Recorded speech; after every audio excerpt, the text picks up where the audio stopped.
नमस्कार, मैं शंभू कुमार सिंह और आप देख रहे हैं नेशनल दस्तक। एक बड़ी बहस चल रही है। लगातार आरएसएस का प्रमुख मोहन भागवत जो हैं वो इस तरह के बयान दे रहे हैं। यही आरएसएस प्रमुख मोहन भागवत है जिन्होंने 2014 में मोदी जी सत्ता में आए थे, शबाब पर थी बीजेपी। 2015 में विधानसभा का चुनाव होना था बिहार में।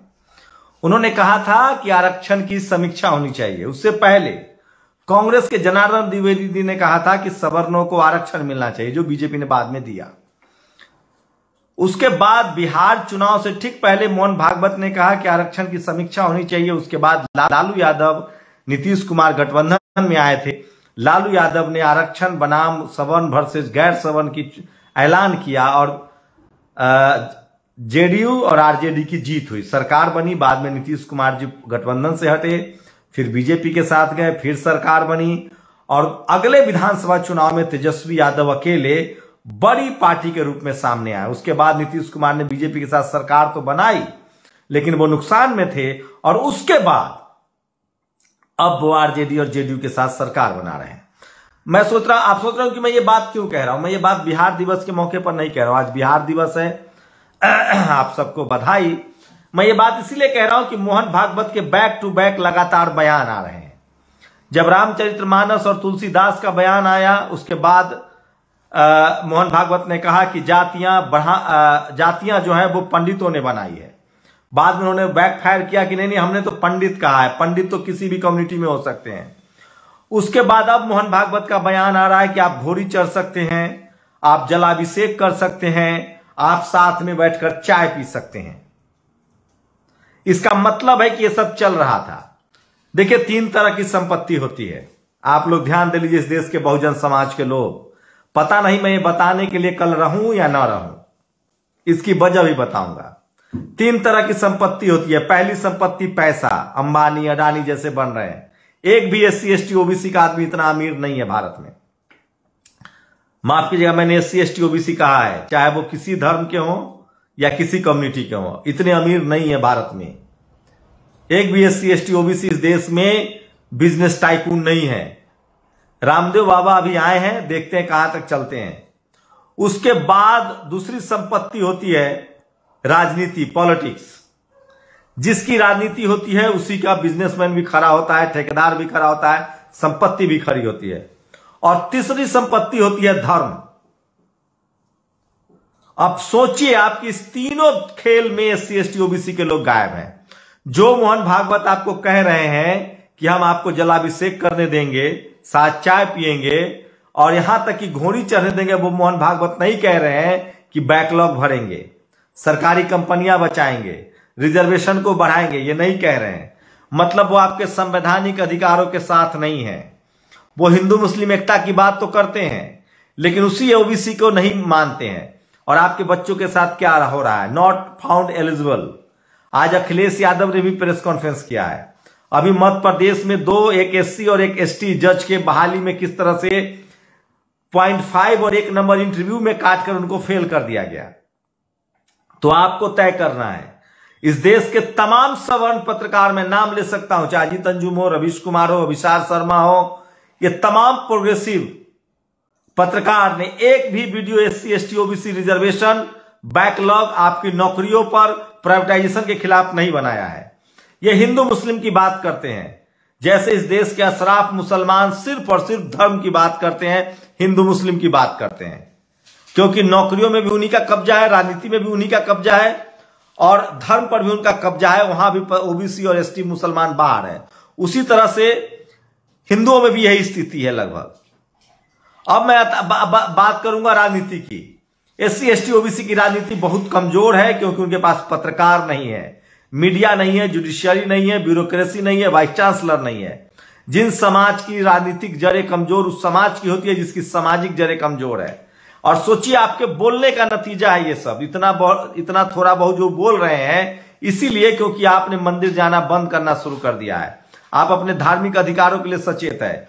वही मोहन भागवत, सोचिए, राम मंदिर ट्रस्ट में एक भी OBC नहीं है। इस देश के जो तमाम बड़े बड़े मंदिर हैं, बड़े बड़े ट्रस्ट हैं, उसमें एक भी SC ST OBC के लोग नहीं है। तो मोहन भागवत वो नहीं कहेंगे। मीडिया का खेल समझिए। हम लोगों ने 5 साल लगातार कोशिश करके मीडिया को बेनकाब कर दिया कि ये इस देश के SC ST OBC के संवैधानिक अधिकारों के खिलाफ है, और लोगों ने मान लिया। लोगों ने टीवी देखना बंद कर दिया था, अखबार खरीदना बंद कर दिया था। तमाम सोशल प्लेटफॉर्म पर SC ST OBC के लोग बात करने लगे। अब टीवी अखबार को समझ में आ गया कि व्यूअरशिप कम हो गई है। अब इसका उन्होंने तोड़ निकाला है। अब वो आपको एंकर की नौकरी नहीं देंगे, संपादक नहीं बनाएंगे, जो करोड़ों की नौकरी है। वो दर्शक आपको बनाए रखना चाहते हैं, इसलिए वो कभी अखिलेश यादव को भी बैठाएंगे, OP राजभर को भी बैठाएंगे, वो BSP की पार्टी को भी बैठाएंगे, वो आपके इंटेलेक्चुअल को भी बैठाएंगे। लेकिन सवाल है कि क्या SC ST OBC को टीवी अखबार में नौकरी मिलेगी कि नहीं मिलेगी। तो इस बात को समझिए, जिस काम से कोई लिख रहा है कि आप अंगूठी मत पहनिए, सर ये कोई पत्थर वाला अंगूठी नहीं है।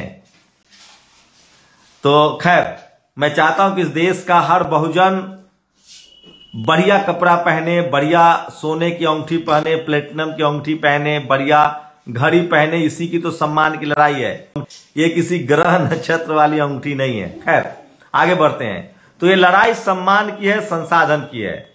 तो मोहन भागवत जी जो आपके धार्मिक अधिकार की बात कर रहे हैं, वो आपको आपके धार्मिक अधिकार तो देना चाहते हैं, लेकिन वो आपको ट्रस्टी नहीं बनाना चाहते हैं। सवाल है कि दान पेटी की चाबी किनके पास है। सवाल है कि मंदिर में ट्रस्ट है, उसको उसकी चाबी किसके पास है, उसमें मेंबर कौन है। आपको उस पर बात करनी पड़ेगी। आपको पॉलिटिकल भागीदारी पर बात करनी पड़ेगी। आप CM कितने हैं, आप SP कितने हैं, DM कितने हैं। इसलिए मान्यवर साहब ने कहा था, वोट से लेंगे CM PM और आरक्षण से लेंगे SP DM।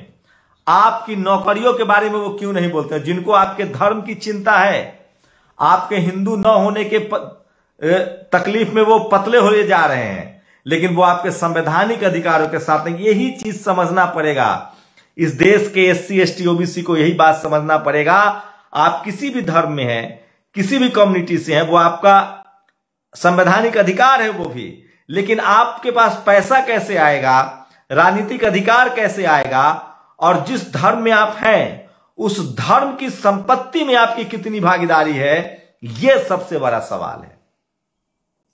और इस पर कोई भी जनरल कैटेगरी का पत्रकार, चाहे वो किसी धर्म का हो, किसी कम्युनिटी का हो, वो आपको यह बात नहीं बताएगा, क्योंकि वो जानता है कि ये बात जो है वो उनको अवेयर करेगा। मैं इसलिए बार बार कह रहा हूं कि आपको समझना पड़ेगा, SC ST OBC है तो आपके संवैधानिक अधिकार जो हैं, जिससे आप CM PM SP DM चपरासी से लेकर चीफ जस्टिस तक की नौकरी करेंगे, वो आपके समाज को बदलेगा। मैं फिर कह रहा हूं, पॉलिटिकल हुक्मरान बन के भी आप उतना भला नहीं कर सकते हैं समाज का, जितना भला संवैधानिक अधिकार बचा के कर सकते हैं। वो कैसे?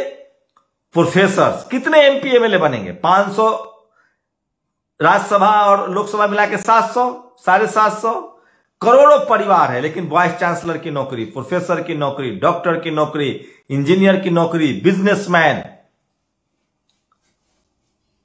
Media, judiciary, college, university, bureaucracy, judiciary, वकील, ये तमाम जो बड़े पद हैं, जो डिसीजन मेकिंग बॉडी है, वहां जब तक आप नहीं जाएंगे तब तक आपकी आर्थिक स्थिति नहीं बदलेगी। आर्थिक स्थिति नहीं बदलेगी तो सामाजिक स्थिति नहीं बदलेगी, और सामाजिक स्थिति नहीं बदलेगी तो आपको राजनीतिक सत्ता प्राप्त नहीं होगी, और राजनीतिक सत्ता प्राप्त नहीं होगी तो आप धार्मिक अधिकार रखने के बाद भी सिख समाज को कोई गुरुद्वारे जाने से रोक देगा, मुस्लिम समाज को कोई मस्जिद जाने से रोक देगा, आप मंदिर जाना चाहते हैं तो कोई रोक देगा? जो लोग रोक रहे हैं वो हाशिए पर हैं।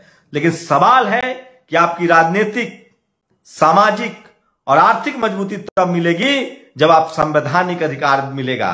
और मोहन भागवत बहुत चालाकी से प्राइवेटाइजेशन के खिलाफ नहीं बोलते हैं, आपके नौकरी के पक्ष में नहीं बोलते हैं। वो कह रहे हैं आप कावड़ होइए, आप जलाभिषेक कीजिए, आप चाय बैठ के हमारे साथ पीजिए, बैकलॉग की बात मत कीजिए, नौकरी की बात मत कीजिए, अपनी आर्थिक स्थिति सुधारने की बात मत कीजिए। तो एक बहुत बड़ी होशियारी है, बहुत बड़ी चालाकी है, और ये लगातार SC ST OBC चाहे आप किसी धर्म से हो आपके खिलाफ होता रहा है। और उनकी पहचान कीजिए, जो आपके धार्मिक अधिकार के लिए लड़ रहे हैं वो आपको धर्म के नाम पर जो ट्रस्ट है उसमें भागीदारी दे रहे हैं कि नहीं, ये भी तय कीजिए, ये भी देखिए।